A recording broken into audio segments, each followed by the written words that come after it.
Good morning, good afternoon, good evening, folks. We are back with Burton from PropStream, and I'm going to try to trip him up, but I'm guessing it's not going to be possible. So how you doing, buddy? I'm doing very well. Thank you. How are you doing? You're kicking my butt today because you're providing so many options, and folks got to take that trial with the link below. But just set this one up. We're going to use the same zip code, 63111, I believe.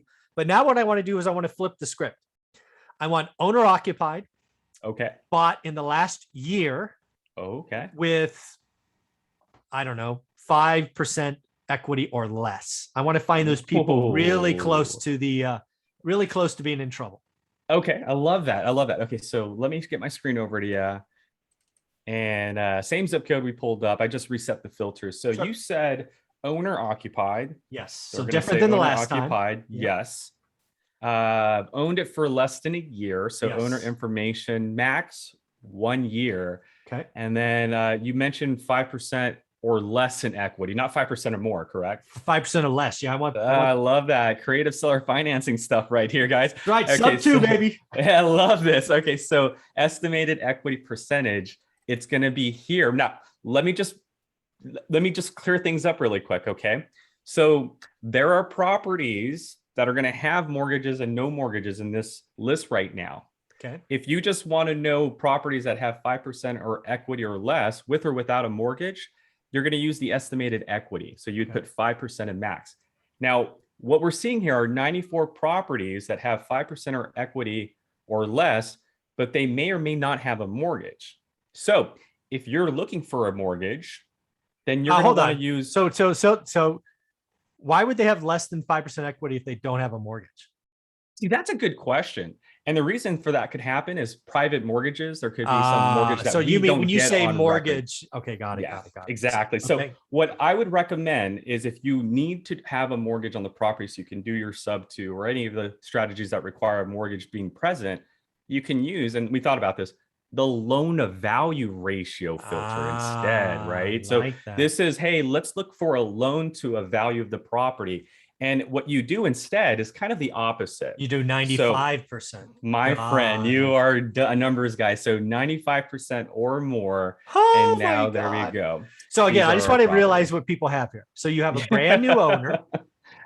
They have a mortgage of at least 95%. So they are close to the bone.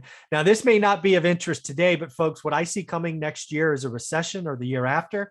And these are the kind of things that you're going to want to talk to. And one of the things you see in our course is creative financing, right? There's the story. If you own it free and clear, right? Seller financing, less taxes, installment loans. But there's this other side. There's this other side where I got divorced or I lost my job or whatever, and I can't sell because the 6% commission and title and escrow, I'd have to cut a check and I don't have the check. We are going to do a lot of sub 2 deals sometime in the next couple of years. Trust me, you are going to want mortgages at 3% or less. Those have value. Unlike the last crash was a problem because they were all adjustable rate mortgages. They all blew up on everybody. But dude, a 30% mortgage at 2.6% has value. You know what? I'm going to test you. Let's go to 97%. Yeah. 97 not 95, 97, but 97%. Takes 6 properties. Okay, how about 100%?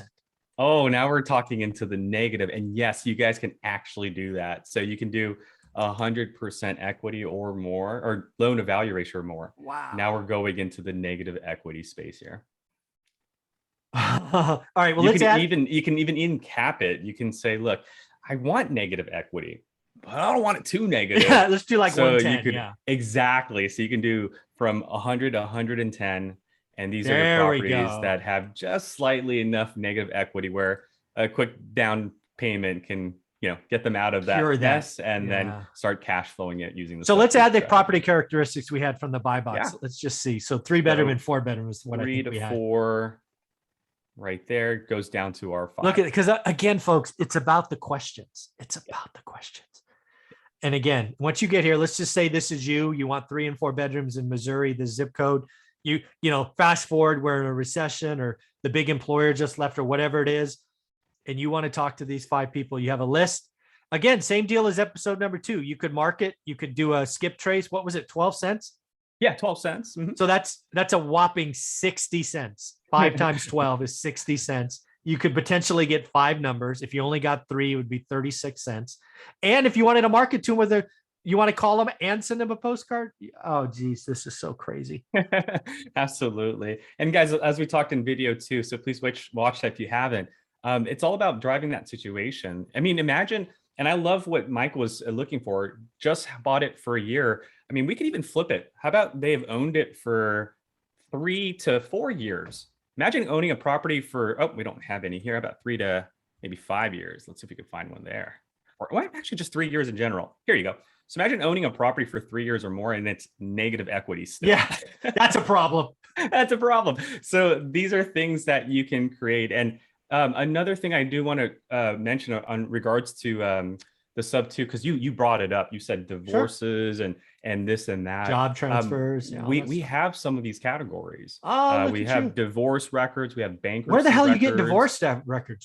It's kind of hard. It's not our strongest suit personally, but usually we're able to get it through our different third-party sources, county courthouses at times. Yeah. But I mean, you're taking a shot. I mean, yeah, more than I could do. I'm not going to get divorce data.